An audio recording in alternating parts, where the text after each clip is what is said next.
At 4:17 on a cold Thursday afternoon, Ethan Caldwell was forced out of the company he had spent 22 years building, and when the elevator opened in the underground garage, his 15-year-old daughter was waiting with a sealed envelope from her late mother. The final board vote appeared on the wall screen in stark white numbers: 7 in favor of immediate suspension, 4 opposed. Ethan remained standing at the end of the walnut conference table, one hand resting beside a stack of reports that claimed he had concealed a safety failure in Sentinel, Caldwell Energy Systems' hospital backup power platform. Outside the windows, snow drifted between the towers of downtown Denver. Inside, no one met his eyes except Marcus Vale. Marcus had been Ethan's closest friend since graduate school, the first engineer he hired, and the man who had helped him carry Rebecca's casket 6 years earlier. Now he sat 3 chairs away in a charcoal suit, his expression arranged into something that looked like regret. Diane Mercer, the board chair, removed her glasses and spoke with the calm authority of someone announcing a decision made long before the meeting began. Effective immediately, Ethan was suspended as chief executive pending an independent investigation. Marcus would serve as interim CEO. Ethan's access to internal systems, offices, and board materials would be restricted. "This is not a judgment of guilt," Diane said. "It is a necessary step to protect patients, shareholders, and the company." Ethan looked at the altered safety report projected behind her. It alleged that Sentinel battery modules could overheat during prolonged emergency operation and that Ethan had ordered the engineering team to delay disclosure. An email carrying his name appeared beneath the report. "Hold the findings until after the Sterling Ridge financing vote. We cannot afford another delay." Ethan had never written it. He had never seen the version of the report now being treated as evidence. "You are removing the founder of this company using documents no one allowed me to inspect until 2 hours ago," he said. Diane folded her hands. "Your counsel has the same materials the special committee reviewed." Nora Bennett, the company's general counsel, stood near the side wall with a legal pad pressed against her ribs. She had objected to the pace of the process, but Diane had limited her role after claiming Nora's long working relationship with Ethan created a conflict. Ethan turned toward Marcus. "You know, I didn't send that email." Marcus held his gaze for a moment. "I know the company cannot survive if the board ignores evidence because of who you are." The words landed harder than the vote. Security Director Paul Ramirez stepped forward, not touching Ethan, but holding out his hand for the black access badge Ethan had carried since the company moved out of its first rented warehouse. Ethan placed it in Paul's palm. His wedding ring clicked softly against the plastic. As he left the boardroom, employees gathered behind glass partitions pretending not to watch. News alerts were already appearing on their phones. Founder suspended amid hospital safety investigation.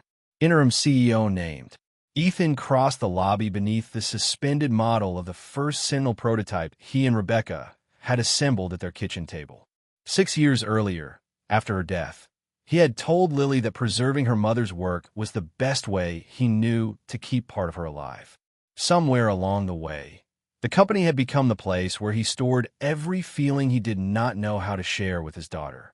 The elevator opened into the underground garage. Lily stood beside his SUV in her school blazer, her debate team garment bag hanging from one shoulder. She should have been at Eastbridge Academy preparing for the state qualifying tournament. Instead, she held a cream-colored envelope sealed with dark blue wax. Ethan stopped. He recognized Rebecca's handwriting before he could read the words. "Where did you get that?"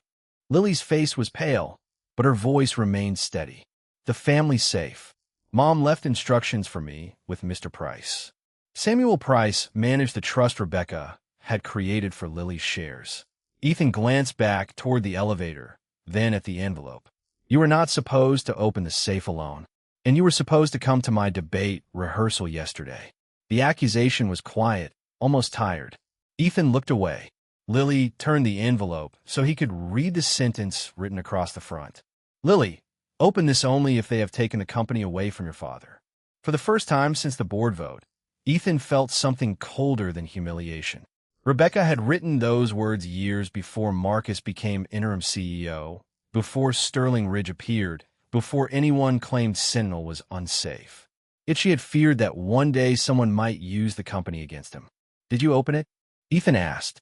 Lily shook her head. "I waited for you." She held it out, but Ethan did not take it. The envelope belonged to her. Rebecca had made that clear.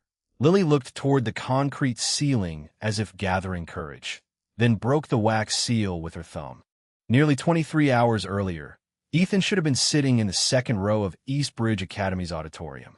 Lily stood behind a lectern rehearsing the opening statement for the state qualifying tournament while scanning the empty chair beside her coach.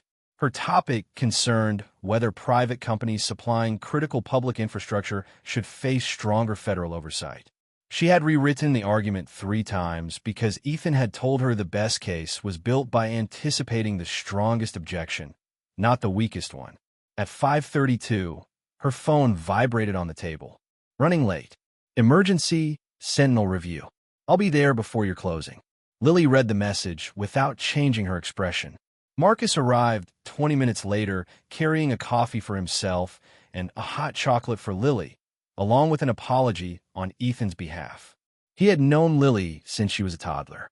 After Rebecca died, he attended birthdays, school award nights, and one painfully awkward father-daughter dance when Ethan had been stranded in Washington during a regulatory hearing. "He wanted to be here," Marcus said, taking the empty chair. "Wanting to be somewhere is not the same as coming," Lily replied. Marcus gave a sad smile. "You sound like your mother." That answer softened her despite herself. When Lily began again, Marcus listened closely, applauded at the right moments, and told her Rebecca would have challenged the weak point in her second argument. Ethan arrived at 7:08 after the rehearsal ended and while students were folding chairs. He found Lily placing note cards into her bag. "I made it before you left." That was not the promise. Ethan began explaining that a Sentinel performance report had triggered an emergency review. Lily zipped the bag. "There is always a report." Marcus stepped between them with practiced ease, telling Ethan the debate had gone well and offering to drive Lily home while Ethan stayed behind to speak with her coach before heading back to the office. Ethan hesitated for less than a second before agreeing. That hesitation would later return to him with unbearable clarity. At Caldwell Energy Systems, the original Sentinel test had recorded an abnormal temperature reading during an 8-hour stress simulation, but the engineering team had replaced a faulty sensor, repeated the test, and recorded normal performance. At 8:14 that night, a different version entered the compliance system. The corrective test was missing. The conclusion now stated that the problem remained unresolved and could create a serious risk during extended hospital outages. At 8:19, an email carrying Ethan's digital signature instructed engineers to withhold the finding until Sterling Ridge approved a major financing package. Ethan was still at East Bridge at 8:19, visible in the debate team's live stream as he stood behind Lily's coach near the auditorium doors. He did not know the email existed. Marcus called him at 8:27. His voice sounded urgent but controlled. "We have a problem with the Sentinel report." Ethan drove directly to headquarters. Marcus met him outside the compliance suite with Diane and 2 directors. They showed him only a printed summary and said the source files had been locked to preserve evidence. Marcus urged Ethan to step back from the review. "Let the special committee handle it," he said. "If you go near the system now, they will say you interfered." Ethan believed him. He had trusted Marcus with manufacturing, hospital contracts, and parts of Lily's life that Ethan had repeatedly failed to show up for. By midnight, Diane had formed an emergency special committee. By morning, financial reporters were asking whether Caldwell Energy had hidden a defect affecting hundreds of hospitals. Sterling Ridge Partners, which had been discussing a financing and strategic partnership with the company, threatened to withdraw unless the board removed Ethan from operational control. At noon, Diane circulated documents claiming Samuel Price had delegated the voting authority attached to Rebecca's trust shares. Those shares, combined with written consents from several institutional investors aligned with Sterling Ridge, were used to remove 2 directors who supported Ethan and appoint replacements before the emergency board session. By 4:17, the reconstituted board had enough votes to suspend him. What looked like a rapid response to a safety crisis had been assembled with the precision of a controlled demolition. In the parking garage, Lily removed 3 items from Rebecca's envelope: a handwritten letter, a notarized copy of the original trust agreement, and a small brass key attached to a numbered bank tag. Ethan recognized the letterhead from Rebecca's private stationery. Lily unfolded the pages, and for several seconds neither of them spoke. Rebecca's first line was addressed only to her daughter. "If you are reading this, someone has used what I left you to hurt your father. And the first thing you must know is that the shares were never meant to become a weapon against either of you." Lily's voice trembled as she read aloud. Rebecca explained that her shares in Caldwell Energy had been placed in an irrevocable trust for Lily, with Samuel Price serving as independent trustee until Lily turned 25. The trust allowed Samuel to vote the shares in ordinary corporate matters, while the trust remained in effect. However, he could not use them to remove Ethan, replace directors for the purpose of removing him, or approve the sale of Sentinel's core patents without a court order based on proven misconduct. After Lily turned 25, control of the shares would pass directly to her. Rebecca had added the protection after discovering irregular consulting payments during the company's early expansion. She did not name the person she suspected on the first page. On the second page, she did. "If Marcus Vale is still standing beside your father when this happens, do not accuse him without evidence, but do not assume his loyalty simply because it has lasted a long time." Ethan stopped breathing for a moment. Lily lowered the letter. "Mom suspected Marcus. She suspected something," Ethan said. "That is not the same as knowing what he did today." Rebecca's letter warned that if the trust shares were ever used to change the board without Samuel personally confirming the authorization, they should compare it with the original agreement stored in a safe deposit box at First Mountain Bank. The brass key opened that box. Ethan called Samuel from the garage. The trustee answered on the second ring, his voice strained. "Ethan, I have been trying to reach Nora. Diane's office sent me a copy of a resignation and delegation agreement carrying my signature. Did you sign it?" "No." Lily gripped the letter more tightly. Samuel continued. "According to the filing, I resigned as trustee 3 weeks ago and transferred temporary voting authority to Diane. I was in New Mexico caring for my brother on the date shown. I never met with her. I never authorized anyone to vote Rebecca's shares. The board had not merely misinterpreted the trust. Someone had forged the document that changed its control." Ethan looked at the company tower beyond the garage exit, its illuminated name still carrying his family's. Marcus had not taken the company because the board believed Ethan was dangerous. He had taken it because the forged trustee authorization made the vote possible. Nora met Ethan, Lily, and Samuel at First Mountain Bank shortly after it opened the next morning. She had spent the night reviewing the board materials through a secure archive Diane had not yet blocked. Samuel signed the bank's access record, and the manager verified his identity before escorting all 4 of them into the vault. The safe deposit box contained the original trust agreement, Rebecca's notarized audit notes, and a black hardware security key labeled RC Compliance Archive. Rebecca's trust document matched the copy in the envelope. Samuel's role could not be transferred through a private resignation alone.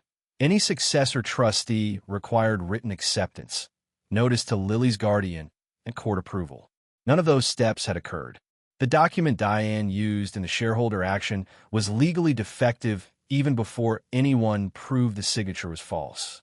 Nora photographed every page under a documented chain of custody procedure witnessed by the bank manager.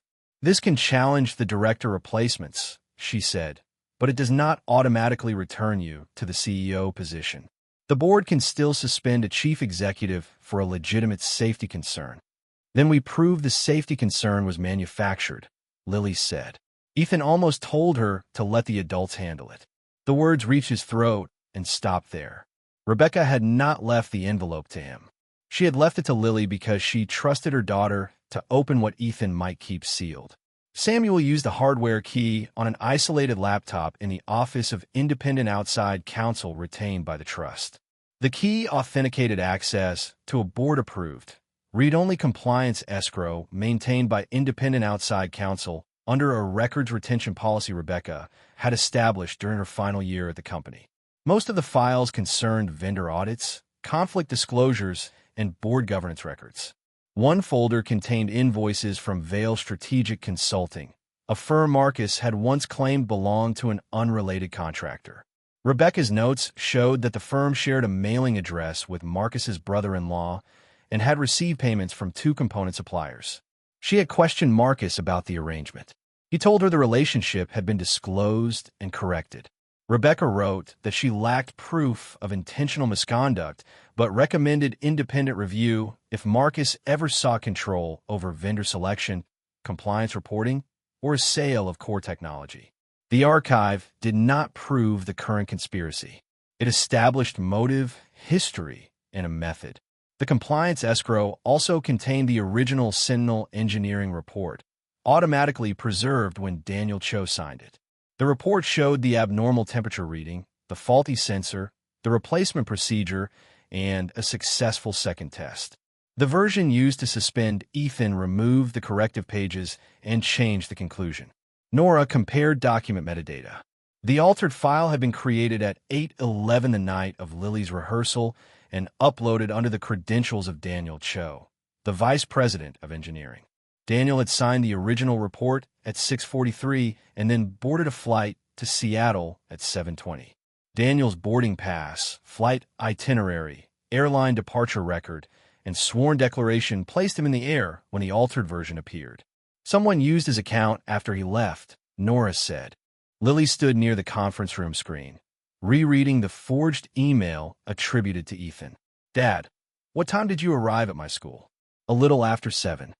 And you were still there after Marcus drove me home? Yes. Lily opened the debate team's public livestream archive. At 8:19, the exact minute the email was sent, Ethan appeared in the background speaking with Lily's coach beside the auditorium doors. The video did not prove he had not scheduled an email earlier, but it gave Nora a reason to inspect the authentication record more closely. The message had not been sent through Ethan's normal laptop or phone. It came through a privileged executive token tied to his office account, but activated from a network segment assigned to Marcus's private suite. Ethan stared at the data. Marcus had a delegated emergency token tied to my account after Rebecca died, he said. I authorized it so he could approve payroll and hospital shipments while I was away. Was it ever revoked? Nora asked. Ethan did not answer. The authorization remained buried in a 6-year-old business continuity plan. Marcus had preserved access Ethan had forgotten existed. An independent forensic team began tracing the token use, document edits, and trustee filing. The forged delegation agreement had been produced from a template stored on a legal operations server available to Diane's office. Its metadata showed that the template had been created 2 days after the date printed on the supposedly executed document. The notary seal belonged to a retired notary whose commission had expired 2 years earlier. The signature image was copied from a routine tax document Samuel had signed the previous spring. Every discovery narrowed the circle, but the most damaging evidence came from the money. Sterling Ridge had created a special acquisition vehicle scheduled to purchase Sentinel's patents after Ethan's suspension. Marcus would receive equity worth an estimated $18 million. A consulting agreement promised Diane's family investment firm $4 million over 3 years. The payments were contingent on the board approving the asset transfer before the next quarterly filing. Ethan had not been removed to protect hospitals. The safety crisis gave Marcus and Diane the cover they needed to seize the board, sell Sentinel, and present the transaction as a rescue. Independent outside counsel for the trust prepared an emergency petition challenging the use of Rebecca's trust shares and requesting preservation of all company records, while Nora, acting solely in her capacity as general counsel, preserved the relevant company records for confidential court review. Samuel signed an affidavit denying the resignation.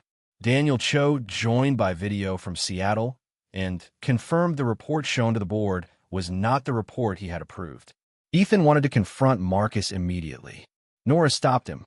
He controls the company's communications, security, and internal legal budget.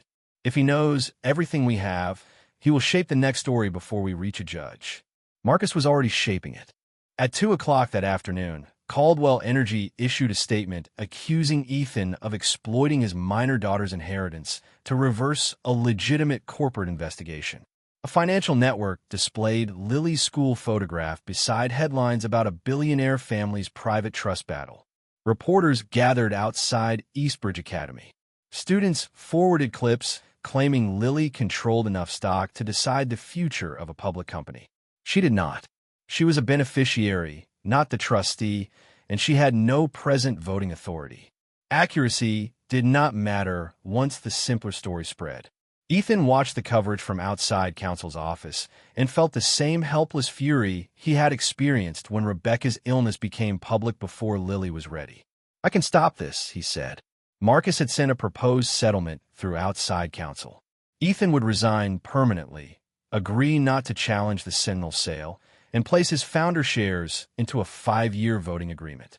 In return, the company would publicly retract its references to Lily, confirm that she had no role in the dispute, remove her image from all corporate communications, and stop providing information linking her school to the investigation. "They created the attack so they could sell me relief from it," Ethan said. Lily sat at the end of the table, still wearing her school blazer. "Are you going to sign? I am considering what protects you." "That is not what I asked." Ethan looked at her. "You should never have been pulled into this. I was already in it. They used Mom's shares.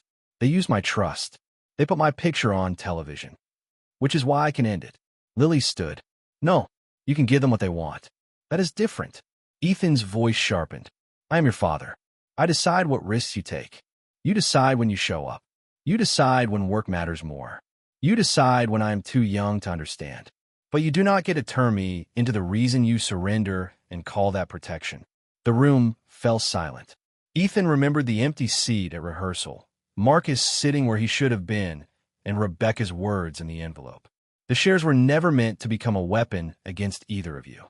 Marcus had used Lily as leverage because Ethan had spent years proving that guilt could move him more easily than trust.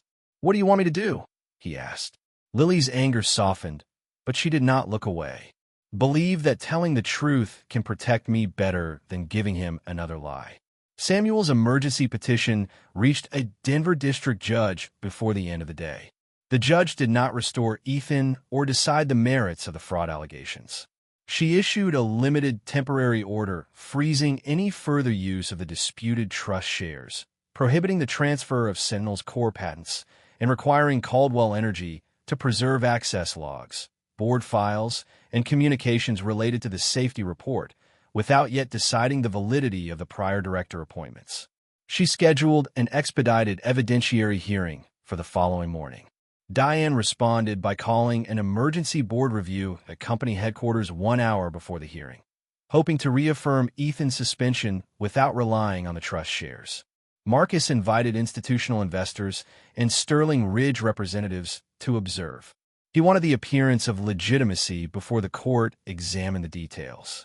Nora advised Ethan not to attend unless the independent directors formally permitted him. 3 directors who had voted against the suspension demanded that he, Samuel, and Nora be allowed to present evidence. Lily asked to attend because the disputed shares belonged to her trust and the envelope's instructions were addressed to her. Ethan's first instinct was to refuse. Then he remembered asking what she wanted. "You stay beside me," he said, "and if you need to leave, we leave." Before the session began the next morning, outside counsel submitted the preserved device logs and financial agreements to the judge for review ahead of the scheduled hearing. The Caldwell Energy Auditorium was filled before sunrise. Snow pressed against the glass walls, turning Denver pale blue. Marcus sat at the center of the executive table in Ethan's former chair. Diane opened the session by insisting the board's concern remained patient safety, not ownership. She described Ethan's evidence as a family dispute designed to distract from Sentinel's technical risk. Nora began with the trust. Samuel testified that he had never resigned, delegated his authority, or approved the removal of directors. She displayed the original agreement, the missing court approval, the expired notary seal, the copied signature, and the impossible document metadata. Diane claimed the delegation had been provided to her office by outside counsel and that she had relied on it in good faith. Nora then showed the document template's access history. Diane's legal operations account had opened the template 4 times from her assigned executive device during the week before the vote. Marcus shifted in his seat. Nora moved to the Sentinel report. Daniel Cho appeared on the screen from Seattle and identified the unaltered version he had signed. The original concluded that a faulty sensor caused the abnormal reading and that the repeated 8-hour test passed. The altered report removed that result. System logs showed the edits occurred through Daniel's account while he was airborne. Diane argued that Ethan could still have directed the change. Lily sat beside her father, her hands folded over Rebecca's letter. Nora played the Eastbridge livestream showing Ethan at the school when the forged email was sent. Then she displayed the authentication trail, linking the message to the old emergency token activated from Marcus's private office network. Marcus leaned toward his microphone. That token was available to multiple continuity personnel. 3 people were authorized, Nora replied. 1 was Ethan. 1 left the company 4 years ago. The 3rd was you.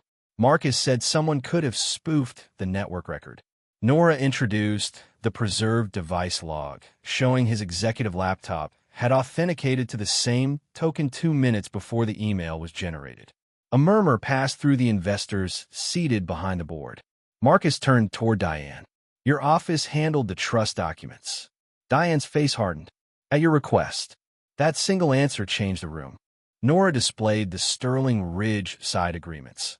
Marcus's $18 million equity award for $1 million in consulting payments to Diane's family investment firm, and the accelerated timetable for transferring Sentinel's patents. The Sterling Ridge representative requested an immediate recess, but a majority of the undisputed directors voted to continue until the evidence had been fully reviewed. Ethan finally spoke. He did not defend his pride or ask for his title back. He described the hospitals that relied on Sentinel during hurricanes, wildfires, and winter outages. He described Rebecca, insisting that community hospitals receive the same reliability standards as wealthy medical systems. Then he looked at Marcus. You did not manufacture a safety crisis because the company was failing. You manufactured one because the company was valuable. Marcus's control broke. He accused Diane of designing the director replacements and forging Samuel's authority. Diane responded that Marcus had supplied the signature image, the emergency token, and the altered engineering report. Each tried to save themselves by completing the evidence against the other. Lily watched the man who had attended her birthdays become a stranger in real time. Marcus noticed her and made one final appeal. Lily, I was trying to keep this company alive. Your father cannot separate your mother's memory from business decisions. Lily's voice was calm when she answered. My mother left an envelope because she knew someone might confuse taking control with protecting what she built. Nora's phone vibrated. On the supplemental filings, the court had extended the temporary order to preserve the status quo until the evidentiary hearing later that morning. The order froze any Sentinel transaction and barred the disputed appointees from participating in further board action. One independent director moved to suspend Marcus as interim CEO and remove Diane as board chair, pending an outside investigation. With a quorum of undisputed directors, the motion passed. Paul Ramirez approached the executive table. This time Marcus surrendered his badge. Diane was directed to leave the chair and exit the session. As Marcus passed Ethan, he spoke quietly. I stood beside you for 22 years. Ethan looked at the former friend who had filled every space Ethan left empty. And you spent the last one preparing to take what the other 21 built. The victory was not immediate. It was not clean. Ethan did not walk from the auditorium directly back into the CEO's office. An independent law firm spent 6 weeks reviewing the board process, Sentinel records, vendor payments, and communications with Sterling Ridge. The original engineering report was confirmed. Hospitals were notified that Sentinel remained safe based on the validated retest results. Sterling Ridge withdrew from the transaction and terminated its agreements with Marcus and Diane. Regulators opened inquiries into securities disclosures, document falsification, and undisclosed conflicts of interest. Marcus was terminated for cause. Diane resigned from the board before shareholders could vote on her removal. Samuel was formally confirmed as trustee, and the court invalidated every action that relied on the forged delegation. The independent review cleared Ethan of ordering the report alteration or suppressing a safety warning. It also criticized the governance structure he had allowed to develop. Too much authority had depended on personal trust, informal emergency access, and relationships that no one regularly audited. Ethan accepted that finding without defending himself. When the board asked him to return as CEO, he set conditions. The general counsel would report independently to a committee of outside directors. Emergency credentials would expire automatically and require quarterly review. Any transfer of Sentinel's core assets would require independent technical, clinical, and trust review. Whistleblowers would have direct access to outside counsel. The board would create a patient and community advisory panel with authority to publish concerns. Ethan also separated the Rebecca Caldwell Foundation from the company's executive office, so Lily's mother would no longer be reduced to a corporate symbol controlled by whoever held the CEO title. Nora became chief legal officer under the new structure. Samuel remained accountable to the trust and the court, not Ethan. Lily's shares stayed protected until she turned 25. Ethan returned to headquarters without a triumphant speech. He entered through the same lobby where employees had watched him leave, stopped beneath the first Sentinel prototype, and removed Rebecca's envelope from his coat. It was empty now, but its weight had changed everything. He placed the original letter in a secure family archive and gave Lily a copy, because he no longer wanted the most important truths in their home locked away from conversation. The company recovered gradually. Ethan's relationship with Lily did not repair itself through one boardroom victory. He began with smaller promises. He drove her to school twice a week. He left his phone outside during dinner. He attended a counseling session she had once been afraid to request. When work required him to miss something, he told her before the empty chair could tell her for him. 7 weeks after the board review, Eastbridge Academy held the state debate final. Lily's final round prompt asked whether leaders should be judged more by the systems they build or by the choices they make when those systems fail. Ethan arrived 40 minutes early. He sat in the front row with no laptop, no assistant, and his phone powered off. The chair beside him was no longer a symbol of abandonment. It held Lily's coat and a cream-colored envelope, now unsealed. Before taking the stage, Lily walked down the aisle and handed it to him. "I do not want to carry it during the debate." "I'll keep it safe," Ethan said. Lily looked at the envelope and then at him. "That is not the same as keeping it closed." Ethan understood. "No, it isn't." Lily won the final by a narrow decision. Her closing argument said that power did not reveal character when everything worked. It revealed character when holding on became easier than telling the truth. After the auditorium emptied, Ethan and Lily drove to the mountain house Rebecca had loved. In her study, they opened a wooden memory box containing family photographs, birthday cards, Rebecca's hospital badge, and the first circuit board from Sentinel. Lily placed the empty envelope inside without resealing it. Ethan stood beside her, remembering how many years he had treated grief like a confidential document, something safer when contained and dangerous when opened. Rebecca had not left them a secret capable of saving a company. She had left them a reason to stop keeping the truth from each other. On Monday, Ethan would return to board meetings, regulators, and the long work of rebuilding trust inside Caldwell Energy Systems. But that night, there was no company waiting outside the door, no interim CO sitting in his chair, and no sealed message between him and his daughter. The empire had been restored by evidence. The family began to heal because Lily opened the envelope, and Ethan finally stayed long enough to hear what it had been protecting.